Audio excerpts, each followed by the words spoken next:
말씀 에스겔서 4장 1절부터 8절입니다. 너 인자야 토판을 가져다가 그것을 내 앞에 놓고 한 성읍 곧 예루살렘을 그 위에 그리고 그 성읍을 에워싸되 그것을 향하여 사다리를 세우고 그것을 향하여 흙으로 언덕을 쌓고 그것을 향하여 진을 치고 그것을 향하여 공성퇴를 둘러 세우고 또 철판을 가져다가 너와 성읍 사이에 두어 철벽을 삼고 성을 포위하는 것처럼 에워싸라. 이것이 이스라엘 족속에게 징조가 되리라. 너는 또 왼쪽으로 누워 이스라엘 족속의 죄악을 짊어지되 내가 날수대로 그 죄악을 담당할지니라. 내가 그들의 범죄한 횟수대로 내게 날수를 정하였나니 곧 390일이니라. 너는 이렇게 이스라엘 족속의 죄악을 담당하고 그 수가 차거든 너는 오른쪽으로 누워 유다 족속의 죄악을 담당하라. 내가 내게 40일로 정하였나니 하루가 1년이니라. 너는 또 내 얼굴을 에워싸인 예루살렘 쪽으로 향하고 팔을 걷어 올리고 예언하라. 내가 줄로 너를 동일이니 내가 에워싸이는 날이 끝나기까지 몸을 이리저리 돌리지 못하리라. 아멘.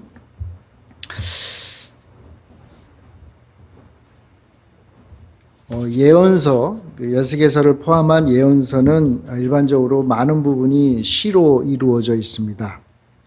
시를 읽고 또 그 시를 이해한다는 것이 그저 단순히 단어의 의미를 안다거나 또는 문장의 구조를 파악하는 것만으로는 충분치 않죠. 그것이 바로 이제 시가 가진 특성이기도 한데요.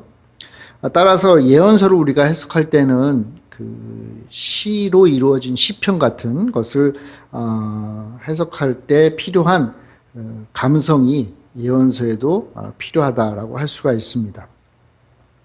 우리에게 익숙한 이 예언서의 문구가 실상은 많은 경우에 수려한 시로 이루어졌다는 것을 우리는 잊어서는 안 됩니다.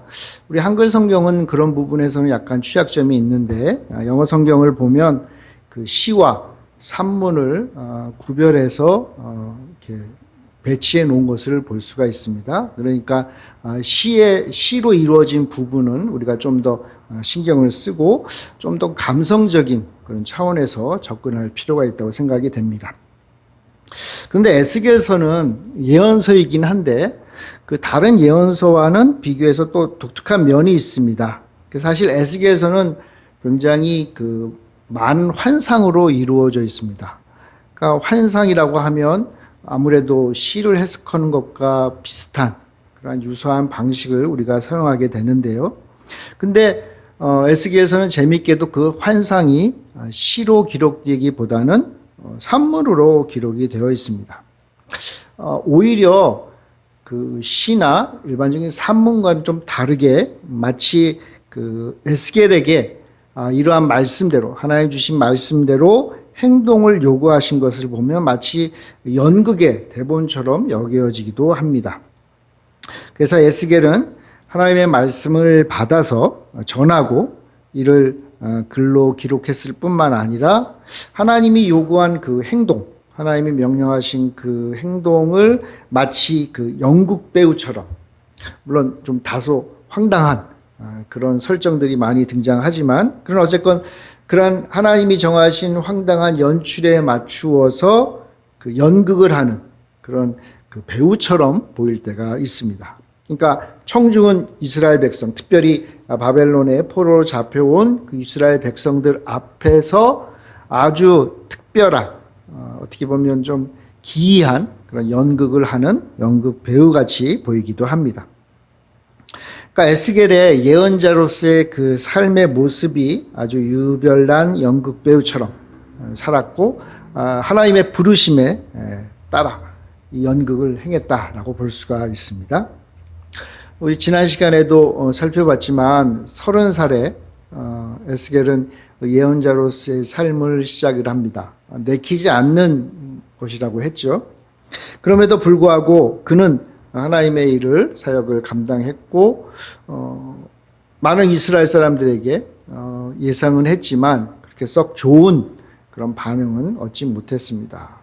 그러니까 에스겔의 삶은 물론 30살이 되기 전까지의 삶도 굴곡이 많은 삶이었지만 이제 예언자로서의 삶은 그에 못지않은 굴곡, 어려움의 삶을 살게 되었다라고 볼 수 있습니다. 사랑하는 백성을 향해서 심판과 재앙의 메시지를 전하는 것. 그것도 참 어떻게 보면 당황스러운데 그것에 못지않게 매우 어떻게 보면 굉장히 당황스럽고 당혹스러운 상황을 이제 맞이하게 됩니다. 재밌는 것은 하나님이 이 에스겔을 마치 연극 배우처럼 사용을 하셨잖아요. 연극 배우처럼. 근데 연극 배우는 말을 잘해야 되지 않습니까? 그게 이제 연극 배우인데 하나님은 에스겔에게 이제 이 사명을 주시면서 동시에 말을 잘 못하는 실어증도 주신 것 같아요. 그러니까 선지자로 부름을 받고 나서 우리 지난 시간에 봤지만 이 골방에서 자신의 어떤 다짐을 하는 그런 준비의 시간을 거치면서 그때부터 에스겔은 예언자 사역을 하면서 동시에 이 말을 좀 하지 못하는 그런 실어증에 걸린 그러한 상황이 돼버립니다. 그럼 말을 잘 못하는 연극 배우, 굉장히 말이 안 되는 얘기죠. 말이 안 되는 얘기입니다. 뿐만 아니라 여러분 예언자인데 하나의 말씀을 이제 전해야 될 사람인데 실어증에 걸렸다. 말을 제대로 하지 못한다. 이게 말이 안 되는 거죠. 한마디로 말해서 말이 안 되는 거죠.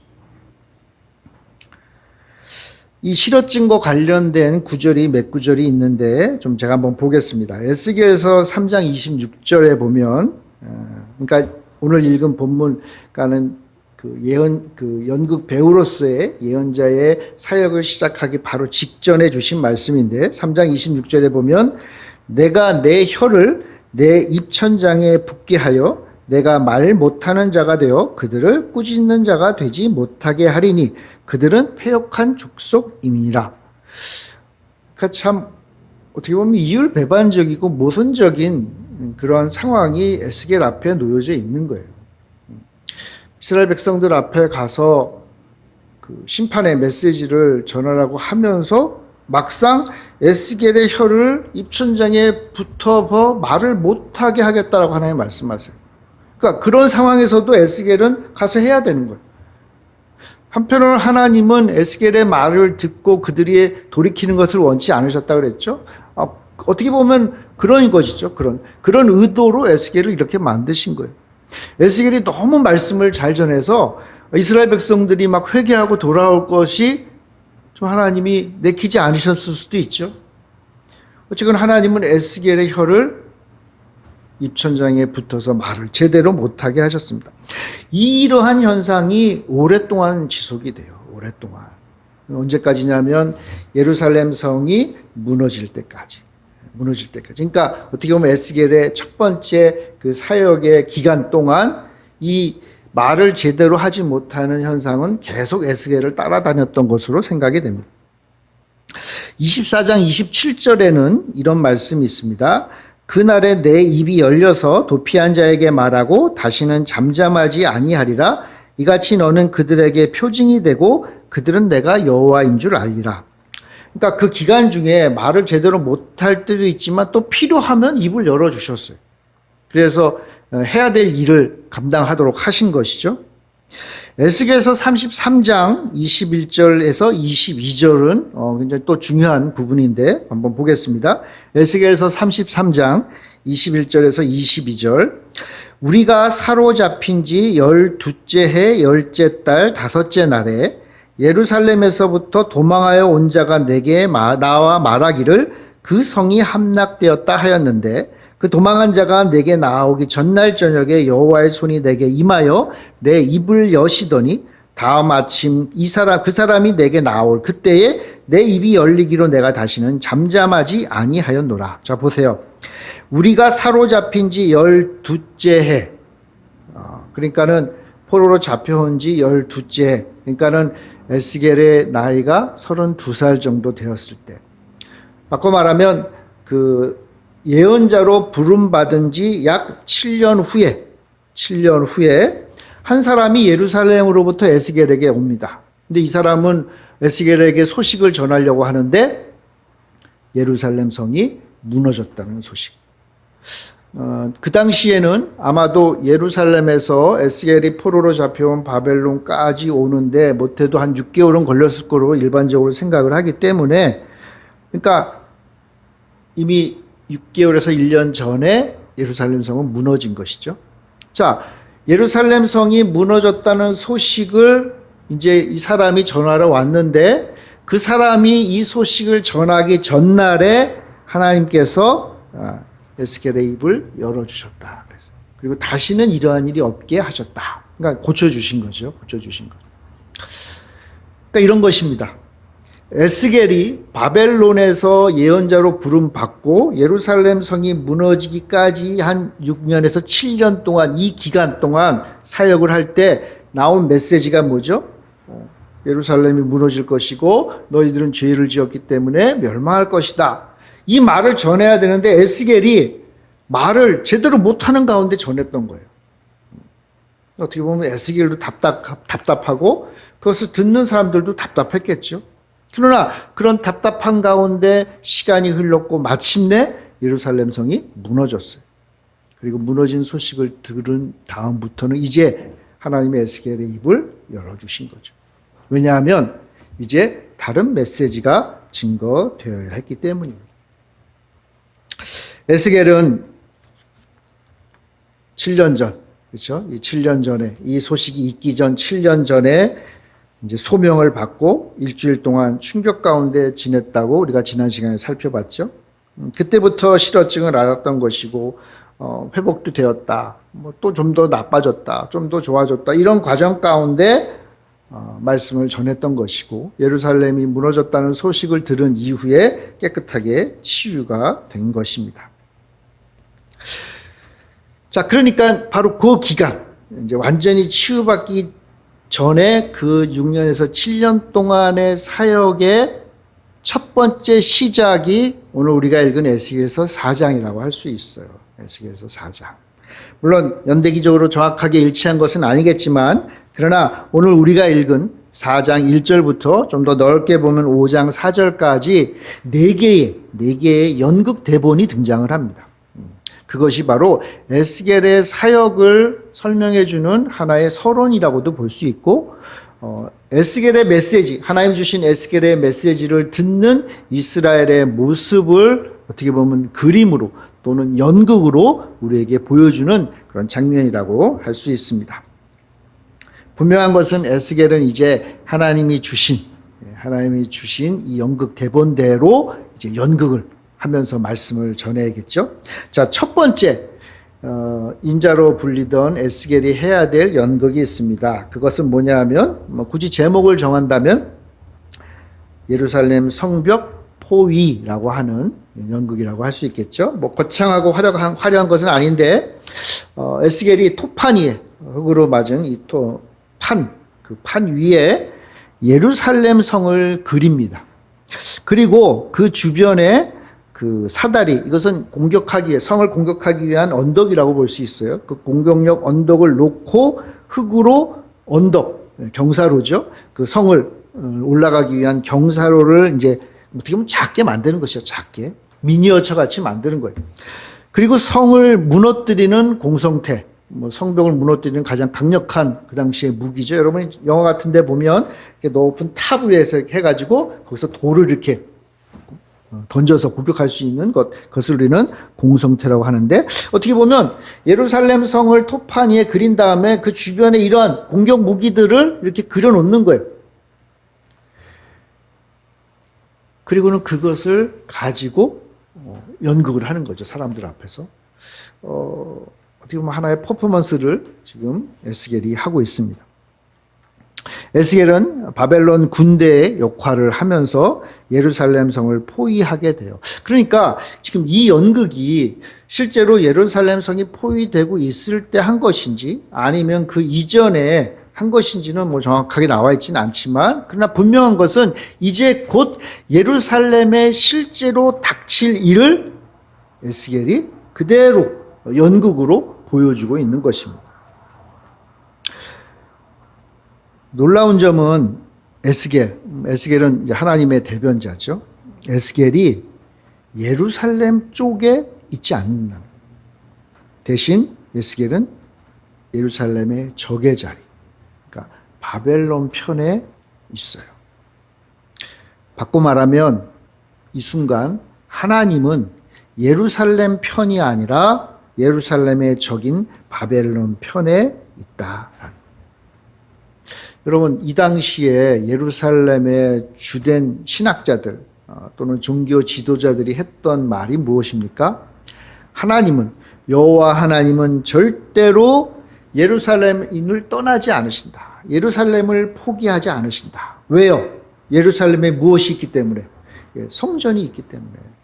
하나님이 계신 성전이 예루살렘에 있기 때문에 예루살렘은 절대로 무너질 수 없다. 이게 그 당시 예루살렘의 주류 학자들, 주류 신학자들, 지도적인 종교 지도자들이 했던 말이에요.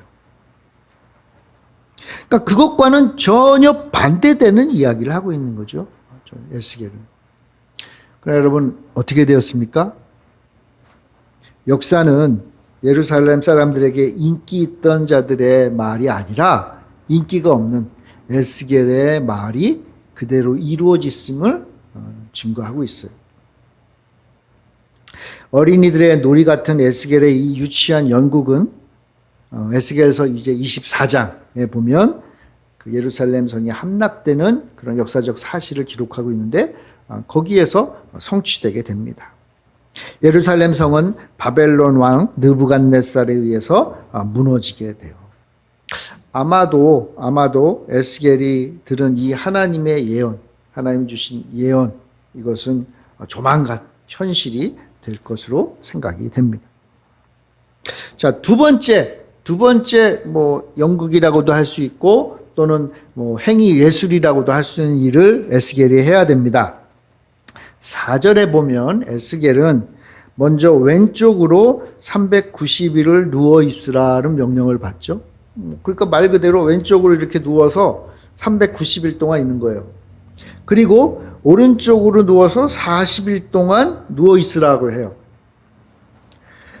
그러니까 합하면은 430일 동안, 엄청나게 긴 기간이죠. 430일 동안 누워 있으라는 명령을 받습니다.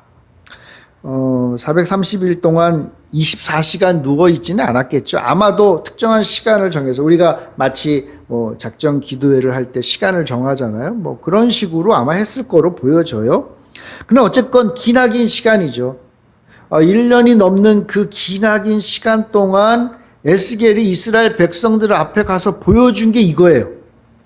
이게 얼마나 여러분 당황스럽습니까? 이해가 안 되는 일이잖아요. 그죠? 아마 에스겔이 온갖 조롱을 당했을 수도 있을 것 같아요. 처음에는 에스겔이 인정받고 존경받았겠죠. 사실상 그 이스라엘 예루살렘 성전의 제사장으로 이제 어떻게 보면 쓰임 받을 만한 그런 인물이었거든요. 근데 이런 행동을 하면은 사람들이 좋아하지 않았겠죠, 당연히. 그러나 그는 430일 동안 이 일을 했습니다. 그러면서 이 일의 의미를 이야기하는 거죠. 그 기간과 모습이 북이스라엘과 남유다가 하나님께 범죄한 역사의 시간을 상징한다는 거예요. 아마도 그 다윗 이후에 이스라엘, 북이스라엘의 그 배교의 역사, 그리고 또 남쪽 유다의 앞으로 맞이할 그 포로기를 예언한 것으로 일반적으로 생각이 됩니다. 에스겔이 누워있는 것에 대하여 묘사를 할 때 이런 표현이 있습니다. 죄악을 담당한다. 죄악을 담당한다. 이 담당한다는 표현은요, 원래 그 히브리어의 의미는 들어서 높이 올리다 또는 짐을 짊어지다.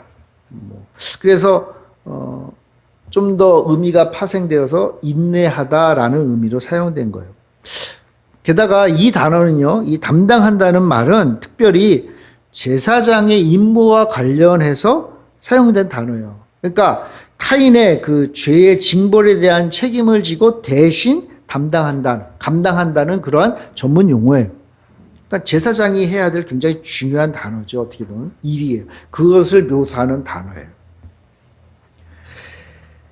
에스겔은 지금 백성의 죄악을 대신 짊어지는,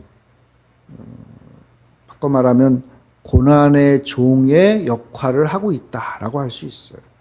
물론 에스겔은 이 단어를 사용하면서 하나님 주실 때 그 단어를 들으면서 이스라엘 백성의 죄를 대신 담당하는 재물, 소나 양이나 이런 것들을 아마 생각했겠죠. 그러나 우리는 이 단어가 의미하는 보다 더 깊이 있는 의미를 알고 있죠.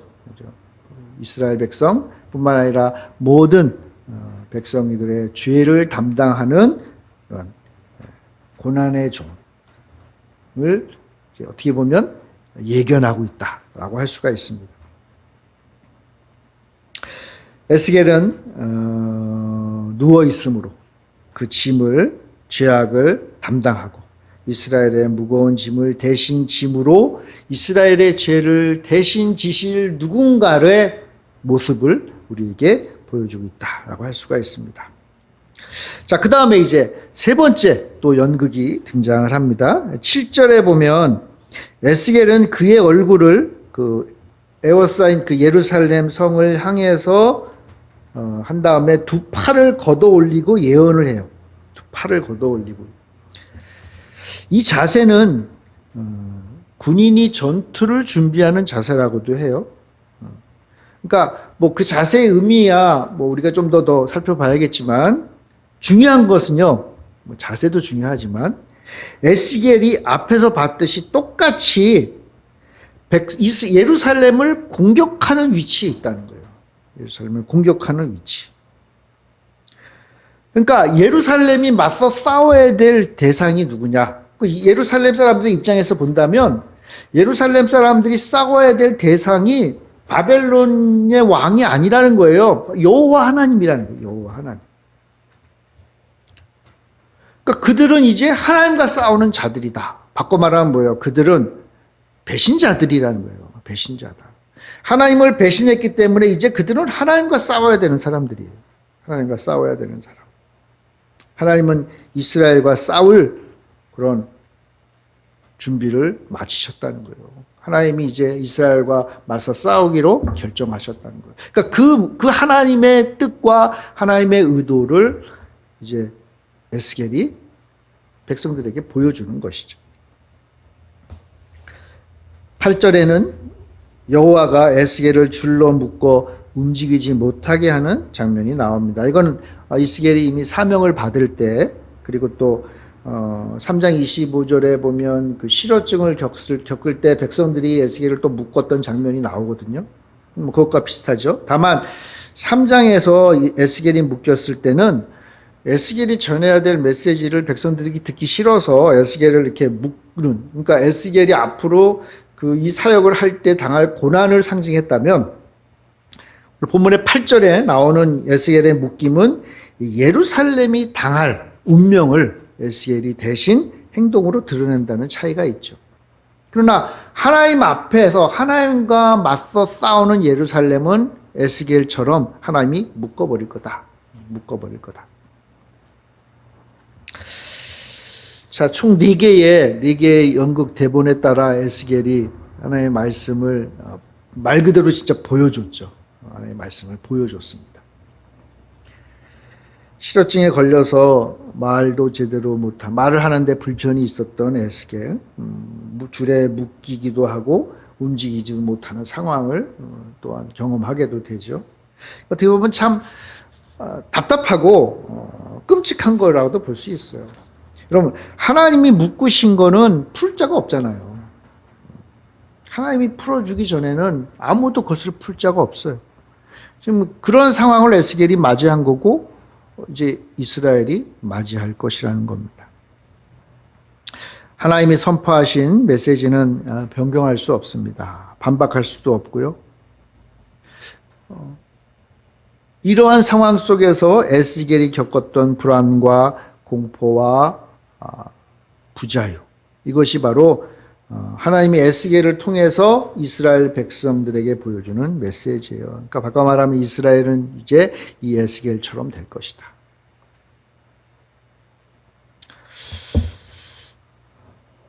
어떻게 보면 이 본문은 그런 의미에서 에스겔의 1차 사역의 의미를 보여주는 서론으로 부족함이 없다고 생각이 됩니다. 에스겔은 이 사역을 앞으로도 계속 보여줘야 돼요. 이러한 하나님의 말씀, 또 하나님 주시는 명령에 따라 이러한 모습들을 계속 보여줘야 돼요. 언제까지? 예루살렘 성이 무너졌다는 소식이 들리기 전까지. 예루살렘이 무너지기 전까지는 계속 이 말씀을 증거해야 돼요. 그게 에스겔의 사역인 것이죠. 4장부터 24장은 바로 이러한 메시지로 계속 이어지는데요. 물론 예루살렘과 유다의 심판에 대한 다양한 모습이 등장하지만 본질은 똑같다는 거예요. 예루살렘은 무너질 것이다. 그리고 그 일이 곧 닥칠 것이다. 라는 것입니다.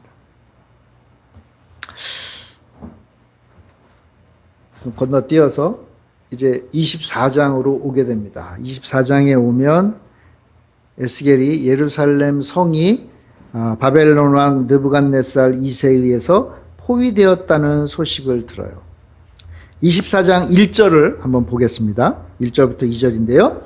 아홉째 해 열째 달 열째 날에 여호와의 말씀이 내게 임하여 이르시되 인자야 너는 날짜 곧 오늘의 이름을 기록하라. 바벨론 왕이 오늘 예루살렘에 가까이 왔느니라. 자, 이것은 뭐냐 하면 아홉째 해. 그러니까 선지자로 부름받은 이후에 한 4년 후에 예루살렘 성이 바벨론 왕에 의해서 포위되었다는 소식을 듣게 되는 거예요.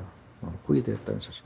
그러니까 지난 4년 동안 계속 외쳤던 에스겔의 그 말씀, 하나님이 전해주셨던 그 말씀, 기괴한 그러한 연극의 모습으로 보여줬던 그 메시지가 사실이다.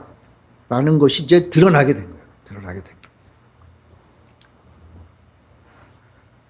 끔찍한 사륙의 현장이 이제 곧 펼쳐지게 되는 것이죠.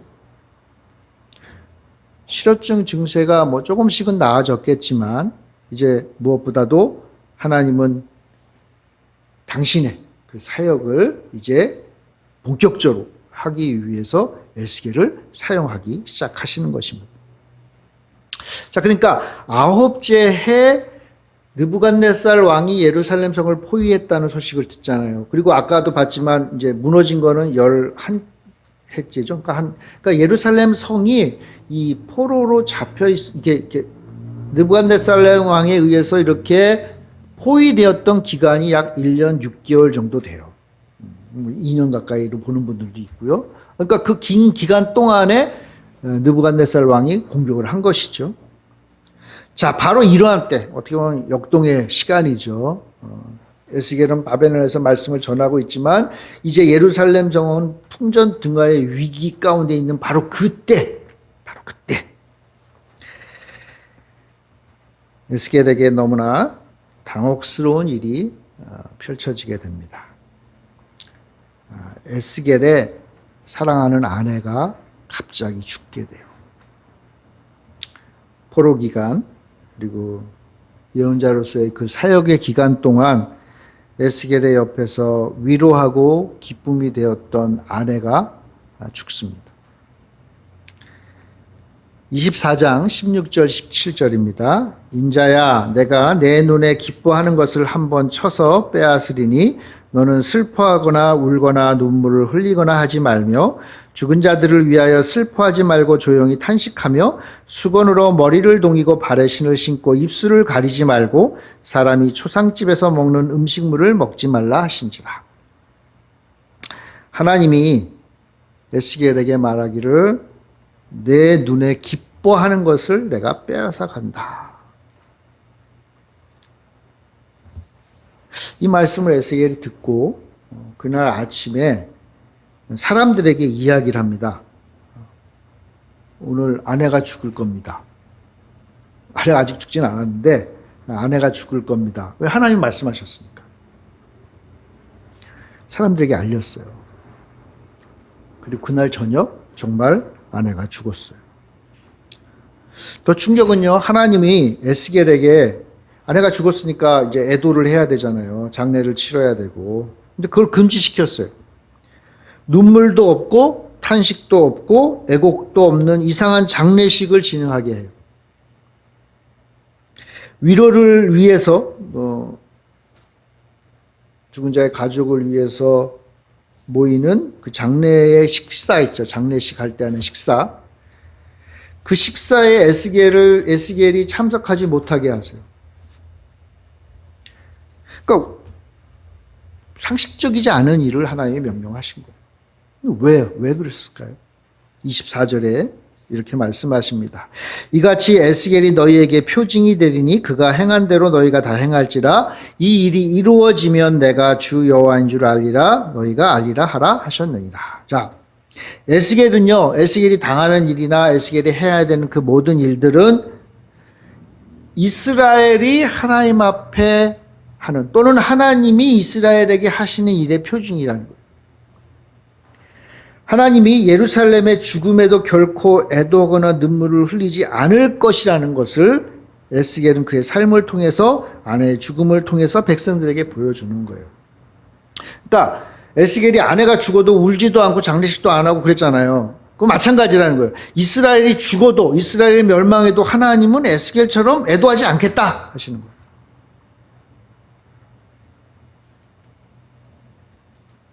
비참한 일이죠. 비참한 일이. 예레미야도 그랬죠. 예레미야도 가족 간에 또는 공동체 가운데 굉장히 극도로 소외된 그런 모습으로 살았잖아요. 그게 사실은 하나님 앞에 소외된 이스라엘 백성, 소외되어서 멸망해버린 이스라엘 백성을 상징하거든요. 에스겔은 하나님이 이스라엘의 멸망을 바라보는 모습을 보여주기 위해서 아내의 죽음을 맞이하게 된 거예요. 어떻게 보면 참 에스겔의 입장에서, 또 에스겔의 아내의 입장에서는 억울할 수 있겠지만, 그러나 하나님의 뜻 가운데 펼쳐진 일들이죠. 에스겔이 이 상황을 견딜 수 있었을지 참 궁금하기도 합니다. 어떻게 이런 말도 안 되는 일을 하나님은 명령하실까? 슬픔과 당혹감 속에서 자신의 삶을 통해 말씀하시는 하나님에 대해서 예전에도 그랬지만 분노할 수도 있고, 또 한편으로는 두려워했을 수도 있을 것 같아요. 여러분 왜 안 그러겠어요? 그죠? 하나님 앞에 이 생명은 정말 아무것도 아니잖아요. 설상가상 하나님의 말씀은 더욱더 에스겔의 마음을 치고 있습니다.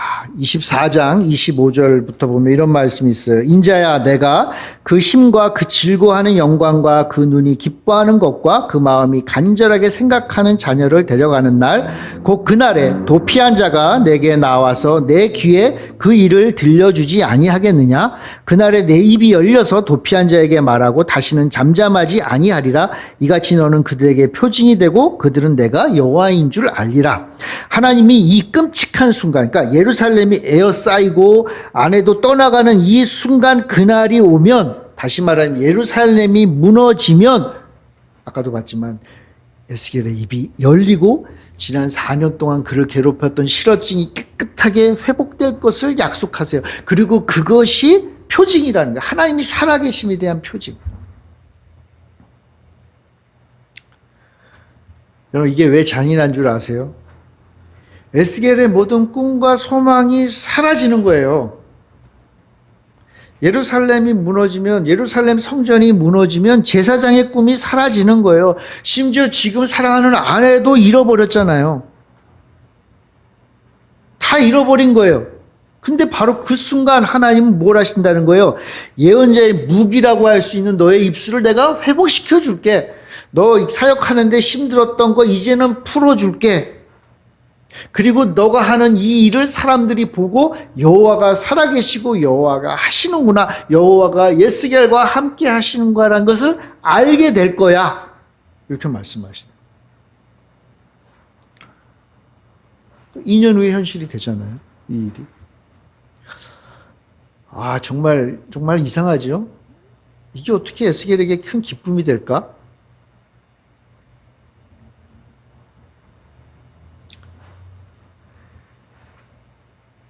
예루살렘 성은 포위되고 1년 반 후에 무너졌습니다.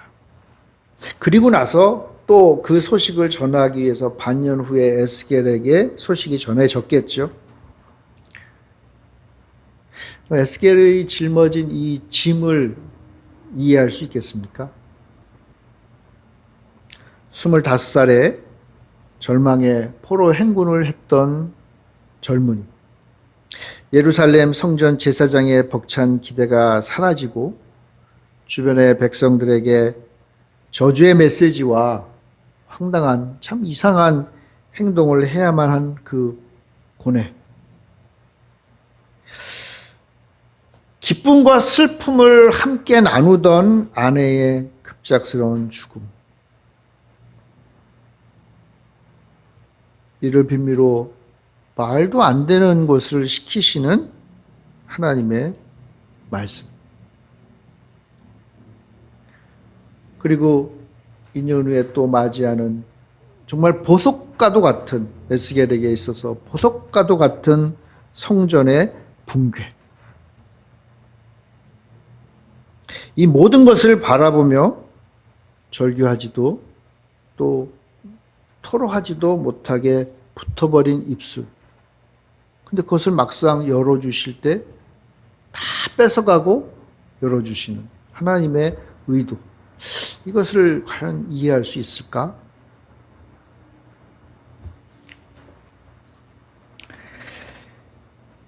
시간의 차이는 있지만 에스겔의 나이 이제 37이 되었습니다. 그리고 그의 삶의 보석 두 가지.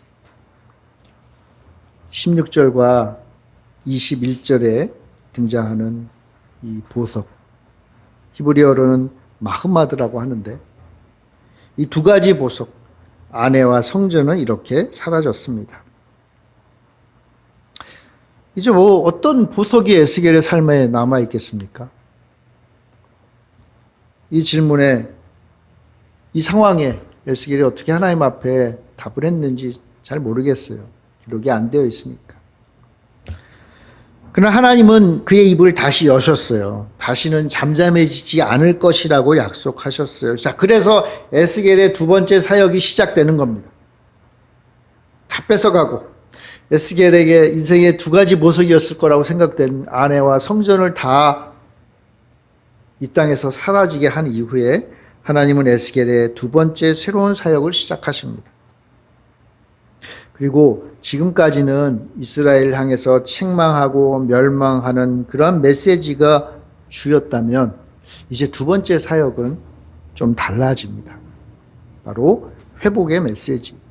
특별히 성전의 회복이 에스겔의 입을 통해서 나오게 됩니다. 보석이 사라져야 진정한 보석을 만나게 됩니다. 그가 손에 쥐었던 옛 보석 대신 새로운 보석이 그의 앞에 나타나게 돼요. 바로 이 이야기가 에스겔서 후반부의 이야기라고도 볼 수 있어요. 이제 에스겔이 다시 한번 새로운 보석을 찾아 나서고 새로운 보석을 하나님께로부터 받고 새로운 보석을 소망하며 살게 될 것입니다. 그리고 그것이 에스겔의 두 번째 사역의 시작이라고 할 수 있겠죠. 옛 보석을 하나님이 가져가시고 이제 새로운 보석을 향해 나아가는 에스겔의 삶. 그것이 또한 우리들의 삶의 모습이라고도 생각이 됩니다. 기도하겠습니다. 사랑의 주님, 에스겔의 사랑하는 삶의 보석 두 가지 아내와 성전을 다 데려가시고 이제 그에게 새로운 보석을 바라보며 살게 하시는 주님, 우리 역시 주님을 향한 새로운 보석을 바라보며 한 걸음 한 걸음 나아가는 믿음의 사람들 되게 하여 주시옵소서. 에스겔처럼 주님 주신 새로운 사명 가지고 앞으로 전진하는 우리 모두가 되게 하여 주옵소서. 감사드리며 예수님의 이름으로 기도합니다. 아멘.